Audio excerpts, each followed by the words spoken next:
हाँ विद्यार्थी, मैं फिर से लौट चुका हूँ और पुष्प की अभिलाषा जो ये कविता है उसके जो प्रश्न हैं वो सभी मैं हल करा रहा हूँ। और अभी मैं अब अगला वीडियो में हूँ। अगला वीडियो में बताने जा रहा हूँ भाषा संदर्भ। इसको बताने के लिए सबसे पहले आप फिर से रेडी हो जाइए, कॉपी कलम निकाल लीजिए और फिर से मैं बता रहा हूँ। हाँ, तो सबसे पहले है समास। समास के बारे में आप कॉपी में नोट कर लीजिए कि समास क्या है। तो समास संक्षिप्तीकरण। संक्षिप्तीकरण का मतलब होता है समराइज। कोई चीज़ बड़ा है उसको छोटा करना। तो समास संक्षिप्तीकरण को समास कहते हैं। दूसरे शब्दों में समास संक्षेप करने की एक प्रक्रिया है। दो या दो से अधिक शब्दों पर परस्पर संबंध बताने वाले शब्दों अथवा कारक चिन्हों का लोप होने पर उन दो अथवा दो से अधिक शब्दों के मेल से बने एक स्वतंत्र शब्द को समास कहते हैं।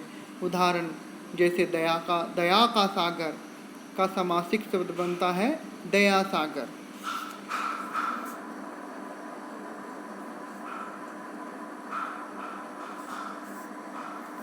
तो यहाँ पर दया का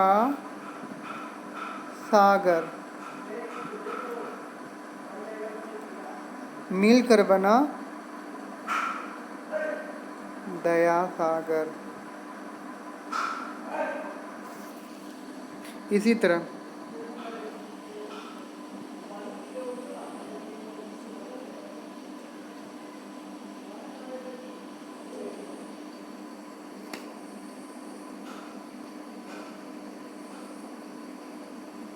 उसके बाद है अगला टॉपिक समास विग्रह। तो सामासिक शब्दों के बीच संबंध को स्पष्ट करना समास विग्रह कहलाता है।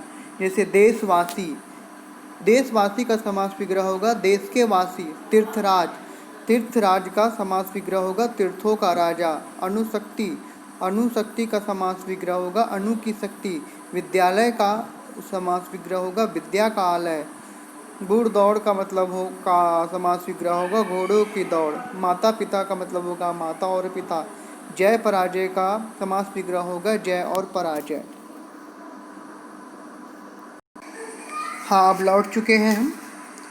तो भाषा संदर्भ, इस पाठ में अनेक समासिक पद आए हैं। आप अपनी कॉपी बुक निकाल कर इसको देखिए। इस पाठ में अनेक समासिक पद आए हैं। समासिक पदों के प्रयोग से भाषा संक्षिप्त एवं सटीक बनती है। उदाहरण के लिए वन का माली के स्थान पर वन माली का प्रयोग किया गया है। यहाँ रेड कलर से आप देख सकते हैं वन का माली। इससे स्पष्ट है कि दो या दो से अधिक शब्दों के मिलने पर समासिक पद का निर्माण होता है। इस प्रक्रिया दो या दो से अधिक शब्दों के मिलने पर समासिक पद का निर्माण होता है। इस प्रक्रिया में दो पदों के बीच आने वाले कारक चिन्हों, विभक्तियों, परसर्गों इत्यादि का लोप होने से दोनों पद पास आ जाते हैं।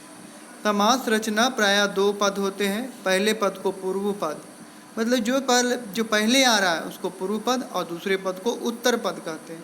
समास से बने पदों को समस्त पद के अंगों को अलग करने की प्रक्रिया को समास विग्रह कहते हैं।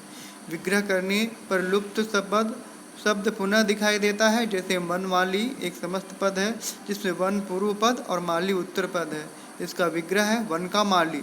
यहाँ पर सर्ग का लुप्त है जो विग्रह के बाद पुनः दिखाई दे रहा है। पाठ में आए समासिक पदों को ढूंढिए और उनका विग्रह कीजिए। तो विद्यार्थियों, मैंने इसके जस्ट पहले मैंने बता दिया है। आप अपने कॉपी में इसको नोट कर लेंगे, इसको उदाहरण को नोट कर लेंगे।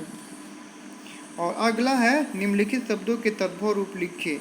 शीश, मातृ, पुष्प, भाग्य। तो आइए चलते हम लोग सबसे पहले तत्सम और तद्भव किसे कहते हैं देख लेते हैं।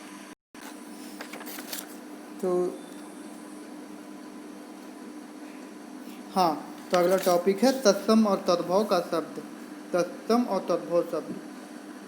तो सबसे पहले तत्सम शब्द की परिभाषा है। तत्सम शब्द संस्कृत भाषा के दो शब्द तत् प्लस सम से मिलकर बना है। तत् का अर्थ है उसके, तत्सम का अर्थ है सामान, अर्थात ज्यों का त्यों।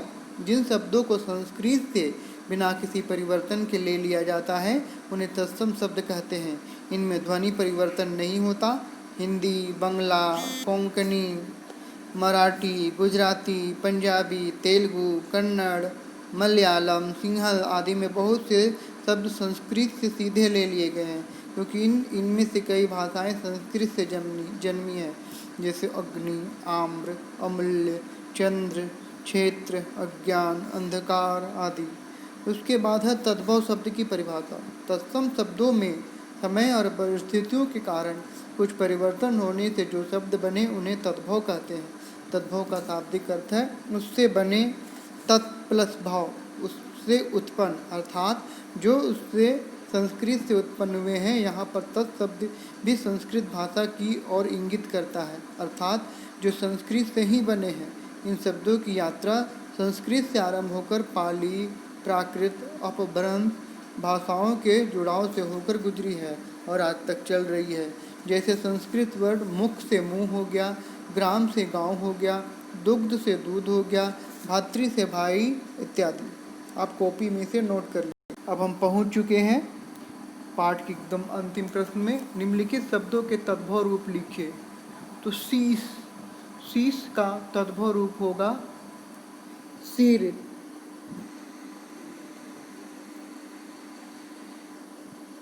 शीश का होगा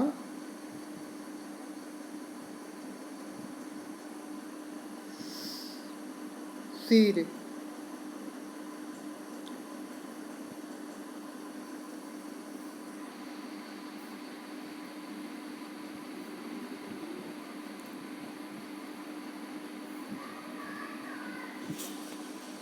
मातृ का होगा माता।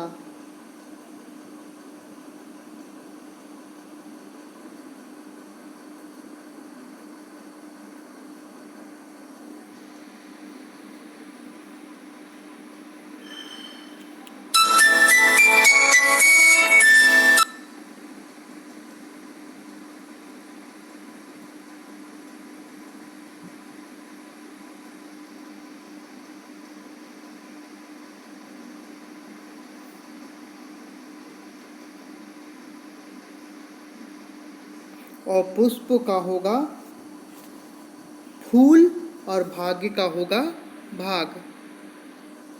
भाग्य का होगा भाग। ठीक है विद्यार्थी, आप इसे कंप्लीट कीजिए। मिलते हैं नेक्स्ट चैप्टर में। Okay bye.